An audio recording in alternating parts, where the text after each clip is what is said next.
Hi guys, Carla here from Cquinnvegan. I just wanted to go through olive oil with you very quickly. As you can see here, I'm about to have my potato salad, which I made last night. It's just leftovers. I'm about to have some of that as a snack and for lunch. I've made it with tofu instead of actual mayonnaise because I'm trying to stay away from oils. And I'll tell you why I'm trying to stay away from oils. Oils are not healthy. They're a processed food. So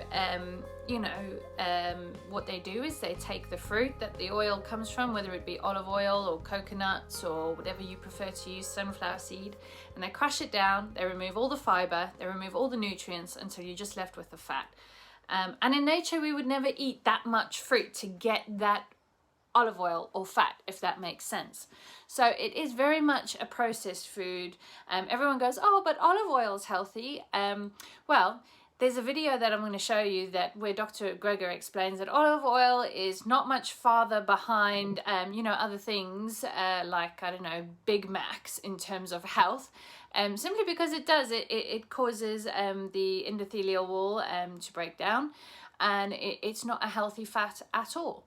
So virgin or extra virgin, whatever you think the olive oil is that you want to use, it's not a healthy fat. So when you get done watching my tofu recipe, this is a tofu recipe, no oil involved, making mayonnaise. You can use it for salad dressings, or you could, put whatever spices you want in it and dress it up to make it a sauce on pasta. You could also use it as a mayonnaise for potato salad, like I did over here.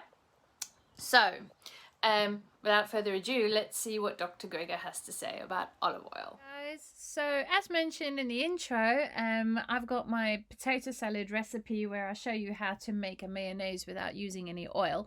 But let's go into this Dr. Michael Greger video. He goes into a little bit about obviously different oils and how it impairs endothelial function, and a bit further on in the video, you will also see that there are studies referencing the fact that even extra virgin olive oil, whilst it may have a more neutralizing effect, it still doesn't. It still has been shown to impair artery function, and that also eating as much fruits and vegetables within your fatty meals can help to restore some arterial function in your endothelial wall. So for those of you who are suffering a little bit with things like high cholesterol, blood pressure issues, heart problems, then oils are definitely something that you need to stay away from. But let's hear what the doctor has to say about this quickly.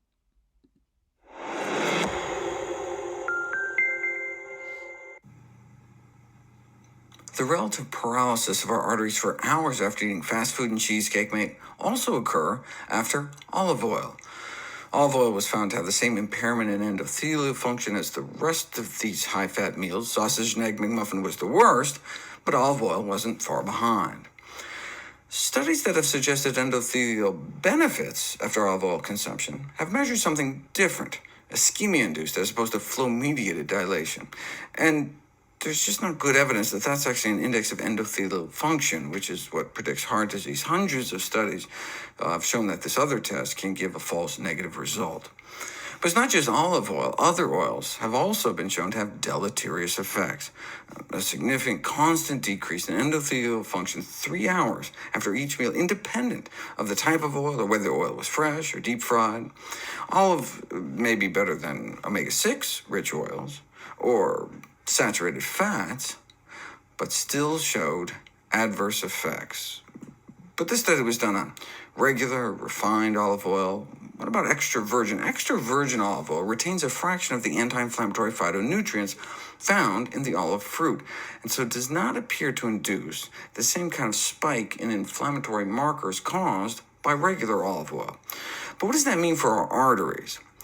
Extra virgin olive oil may have more of a neutral effect compared to butter, which exerted a noxious effect that lasts up to 6 hours, basically right up to the next meal.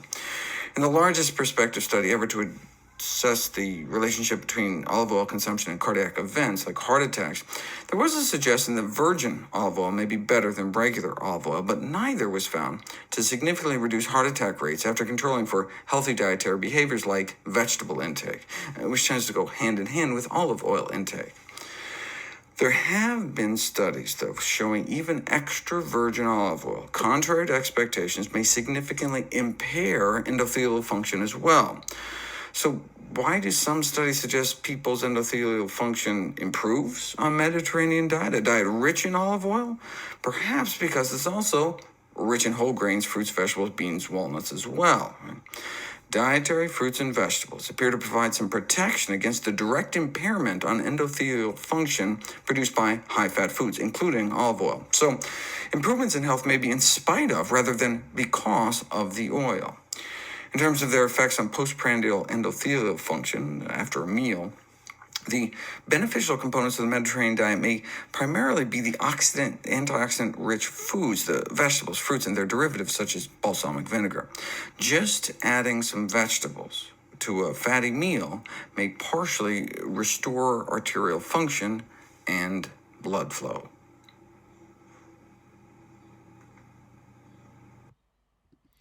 Okay, so there we go. The doctor has basically gone through the evidence for you. Oil is not a health food. Extra virgin olive oil is not a health food. What they think it is in the Mediterranean diet is that the Mediterranean diet also consists of a lot of fruits and vegetables and whole grains.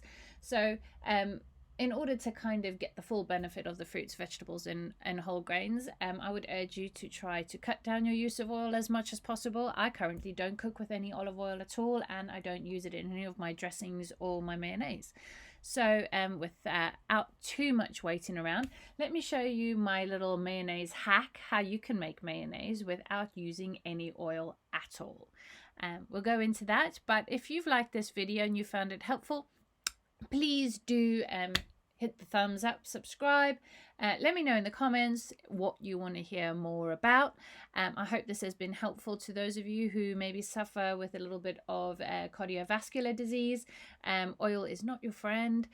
Try and find oil-free recipes, and there are loads, and here's mine coming up now. Anyway, I'll see you in the next video.